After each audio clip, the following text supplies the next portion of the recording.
Bienvenue dans cet épisode du mois de mai de 12 mois à la DUB. Comme promis, voici la suite de notre double sujet consacré au développement durable. Et c'est avec Élie Jarry que nous nous retrouvons à nouveau pour discuter activités pédagogiques. Ça se passe dans le hangar qui est par là-bas et ça commence maintenant. Donc donc vous êtes dans un décor un peu bizarre. Donc c'est un endroit très important pour présenter aux enfants tout l'aspect plante végétale en l'état, si on veut, de graines quand ils poussent, comme dans les champs. Ici, c'est comme dans les champs à l'époque où on est. Donc on va présenter un peu l'intérêt de tout ça.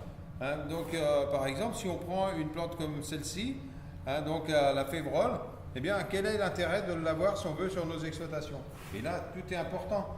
Quand on regarde ici, voilà, donc je vais en prendre un plan qui est ici. On commence à voir déjà des petits nodules blancs. C'est quoi? C'est rien d'autre, en fait, que la plante, elle a été chercher ça dans l'atmosphère pour ensuite mettre ça à disposition des autres plantes. C'est de l'azote, voilà, qui est donc au niveau de ses racines et va servir aux autres plantes. Une autre chose assez nouveau. Bon, bien sûr, on est en agriculture biologique et là, on a besoin, si on veut, de plantes pour jouer un rôle qui nous paraît incertain autrement. C'est le désherbage. Dans nos champs, souvent, l'herbe a tendance à vouloir prendre le dessus. Et bien là, on va se servir d'une autre plante qui est ici, qu'on voit là, qui est beaucoup plus développée. Et qu'est-ce qu'elle va faire? Elle va venir s'accrocher à la févrole, elle va venir couvrir en fait tout le terrain, empêcher la lumière de passer et empêcher surtout les mauvaises herbes de pousser. Toutes ces petites herbes en fait du printemps qui sont là au pied vont disparaître ou vont être complètement bloquées par manque de lumière. Donc ça, c'est des choses extrêmement importantes que l'on montre, et on peut montrer des choses qui, au-delà des graines, au-delà de la culture. Donc là, si la caméra peut me suivre, eh bien ici je montre autre chose. Là j'enlève, ça c'était une prairie, c'est quelque chose aussi qu'on explique. Mais on explique aussi tous les phénomènes qui arrivent quand on a des terrains, et on l'a vu dans un autre module sur le développement durable. Pourquoi planter des haies, pourquoi planter des arbres?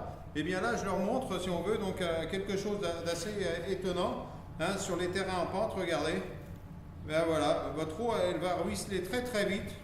Et aller inonder éventuellement des maisons qui peuvent être construites à proximité. Et là, l'agriculteur est toujours dans la même problématique. Et pourtant, il a tombé beaucoup d'eau. Et puis la terre est toute sèche.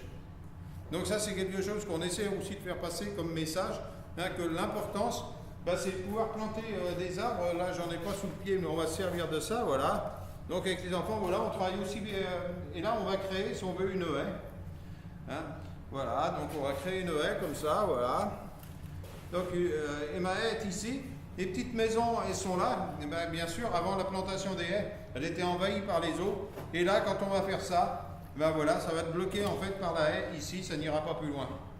Donc voilà, des petites choses comme ça qu'on met en place pour les enfants, pour leur expliquer. Alors après, il y a des graines qui donnent d'autres explications. Voilà, le blé, par exemple, voilà du sarrasin. Voilà des choses qui vont servir à élaborer du pain, voilà. Voilà d'où vient, si on veut, le pain. Si on ne l'a pas vu en tant que graine, si on ne l'a pas vu en tant que plante, bien sûr, quand elle est adulte, voilà, donc on arrive.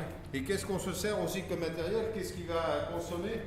Parce que voilà, donc les grosses machines qui arrivent l'été que vous voyez dans les champs, il y en a plein comme ça.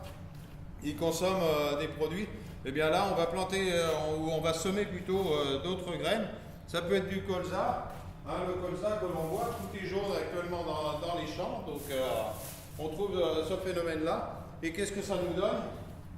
De l'huile de colza par exemple. Et là, donc on est dans la logique de la continuité du développement durable. Et là, donc on pourrait y passer beaucoup de temps. Donc voilà donc pour cette petite présentation de tous ces outils pédagogiques simples qui permettent, on veut, et parfois imagés avec d'autres images. Qui sont sur un petit peu la rotation aussi, comment la plante vit, à quelle époque, voilà, qu'est-ce qu'elle devient l'hiver, comment elle arrive à passer l'été quand il fait très sec, qu'est-ce qu'on en fait. Donc voilà.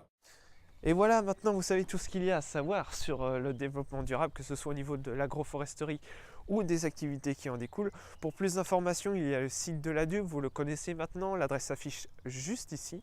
Je vous donne rendez-vous en juin pour un sujet de détente, un sujet de repos, puisqu'il sera question du swing golf. Pardon. Je vous donne rendez-vous donc en juin. À très bientôt. Salut!